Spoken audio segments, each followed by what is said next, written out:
Breaking news చూస్తున్నాం. బెంగళూరులో దొంగిలించి అన్నమయ్య జిల్లా కలికిరిలో విక్రయిస్తున్న 40 స్కూటీలను కర్ణాటక పోలీసులు స్వాధీనం చేసుకున్నారు. వాటిని బెంగళూరుకు తరలించారు. ఈ కేసులో ప్రధాన నిందితులను పోలీసులు అరెస్ట్ చేశారు.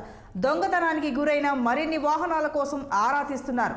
కలికిరి ప్రాంతానికి చెందిన ఫయాజ్ అనే పెయింటర్ బెంగళూరులో వృత్తిరీత్యా నివాసం ఉంటున్నాడు.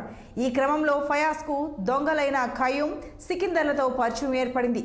ఖయూమ్, సికిందర్లు దొంగతనం చేసిన స్కూటీలను ఫయాజ్ తక్కువ ధరకు కలికిరిలో విక్రయిస్తున్నాడు. ఫైనాన్స్ కంపెనీలు స్వాధీనం చేసుకున్న వాహనాల్ని నమ్మబలుకుతూ స్థానికులకు అమ్మాడు. ఈ క్రమంలో బాధితుల ఫిర్యాదుతో ప్రత్యేక బృందాలుగా ఏర్పడి విచారణ చేపట్టిన కర్ణాటక పోలీసులు ఫయాజ్పై ఫోకస్ పెట్టారు. ఆరా తీసి స్కూటీలు విక్రయిస్తున్న ప్రాంతాన్ని కనుగొన్నారు. ఫయాజ్ను అదుపులోకి తీసుకుని స్కూటీలను కొనుగోలు చేసిన వారి వివరాలను సేకరించారు. కలికిరి పోలీసుల సహకారంతో స్కూటీలను స్వాధీనం చేసుకున్నారు కర్ణాటక పోలీసులు. ఇవే కాక ఇంకా చాలా స్కూటీలను దొంగతనం చేసి చాలా ప్రాంతాల్లో విక్రయించినట్లు గుర్తించారు.